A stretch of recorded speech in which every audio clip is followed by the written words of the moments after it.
Hello everybody, my name is Rojo and welcome to Ultima Underworld. Suffice to say that this is a first-person open-world RPG adventure that is set in the Ultima universe. In particular, it's set in the Stygian Abyss, which is a specific dungeon almost, I guess, in the Ultima world. So in this video, we're going to make our character, and then we're going to watch the introduction. Let's go ahead and get started here. We are, indeed, going to be male. And of course, we are the avatar. We shall be right-handed. And now in Ultima, each of these classes is actually represented by a virtue. There are 8 virtues in the Ultima world. And those virtues are going to be valor, honesty, compassion, sacrifice, justice, honor, spirituality, and humility. And then each of the virtues is made up by one or more principles, which are, I think it's truth, love, and courage. And that's true what I just said, except for one virtue, which is actually not made up of any principles, which is humility. And indeed, our version of the avatar is going to be a humble shepherd. Now, I was going to take just the first stats that are thrown at me. But indeed, this is humble.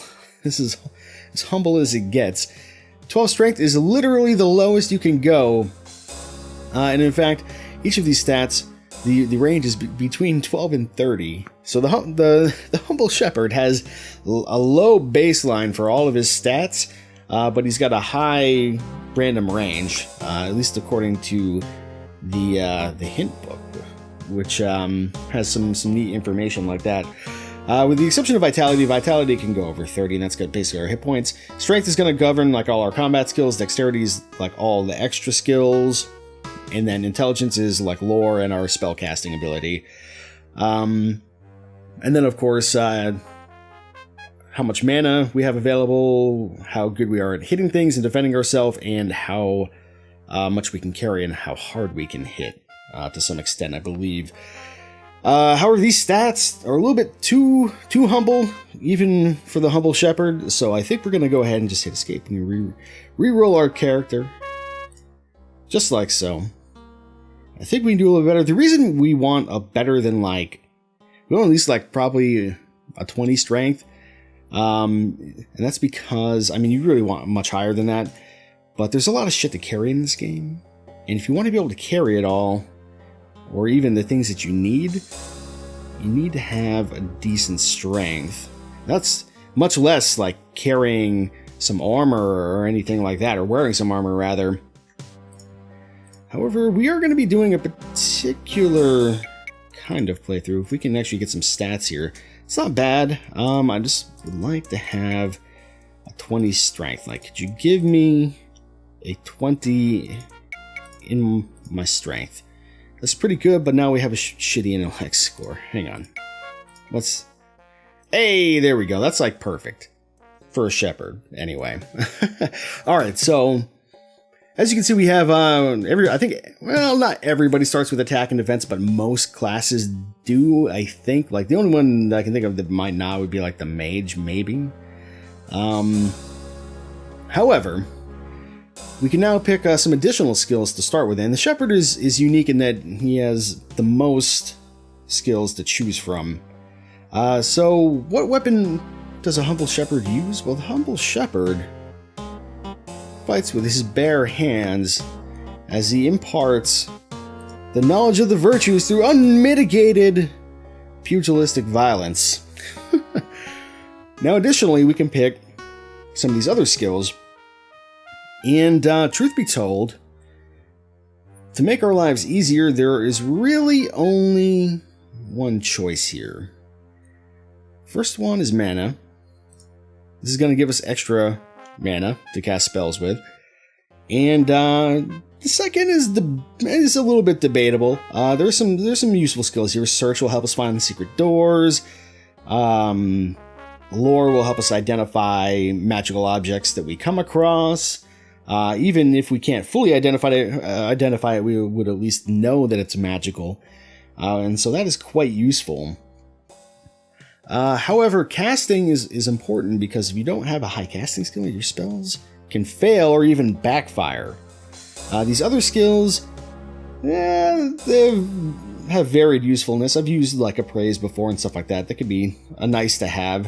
I've never used like Track.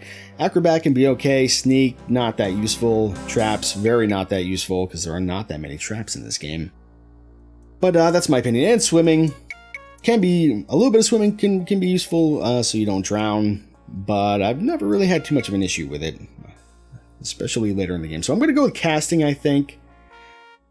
And we will be able to upgrade all of those other skills anyway later in the game as we sort of level up. Now, what does the avatar look like?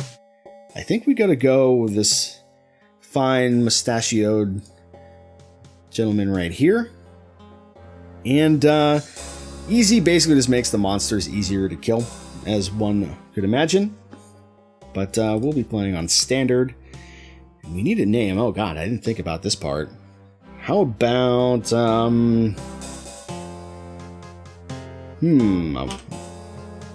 I'm feeling a W name coming on here.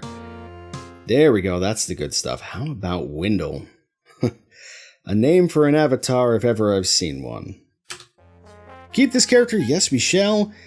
And from here, we will jump into the introductory sequence to the game.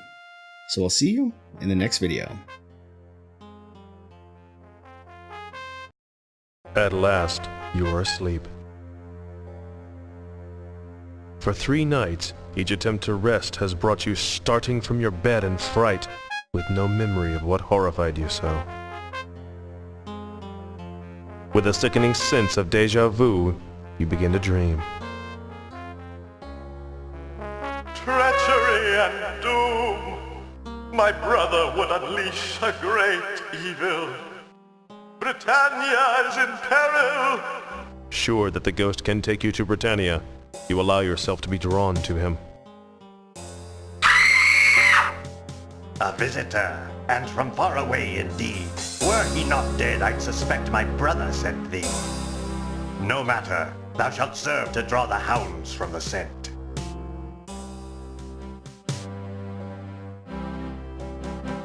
Below, a creature heads toward the dark woods, a thrashing sack slung over its massive shoulder.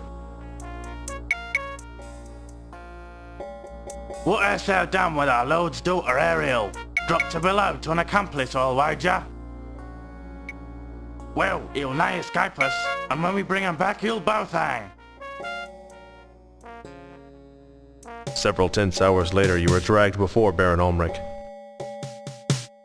Ignoring you, Ulmric questions his captain. What news, Corwin? Forgive us, my lord. The foul creature escaped. A score of us gave chase, but it fled into the Stygian Abyss with poor Ariel. We were attacked, goblins and worse, my lord. Only 3 of us survived. I see. The Baron turns his hard grey eyes upon you. I was warned of thy coming. Last fortnight, an apparition of an old, haggard man appeared in my dreams. Guard thy daughter well, it warned, for an evil one shall come to steal her away. I posted guards at Ariel's door, but still you took her from me. They say thou didst drop her to a troll waiting below. What sayest thou? You explain that you are the Avatar, and that you are innocent. Whether thou speak truth or falsehood, I cannot say. Stories tell of the coming of the Avatar, but years have passed since he visited here. If thou art truly the Avatar, then perhaps thou canst offer hope. None here can survive the Stygian Abyss and rescue Ariel. My mind is set. Corwin shall take thee to the Abyss. Return here with my daughter, and thy innocence shall be proven. If thou dost not return, Avatar, then thy lies shall have brought thee low.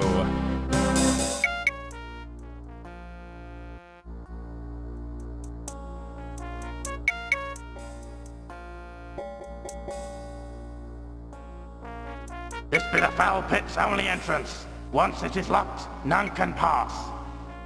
I will shut thee in and stand guard till I hear Ariel's voice from within. Otherwise, 'twill remain shut forever.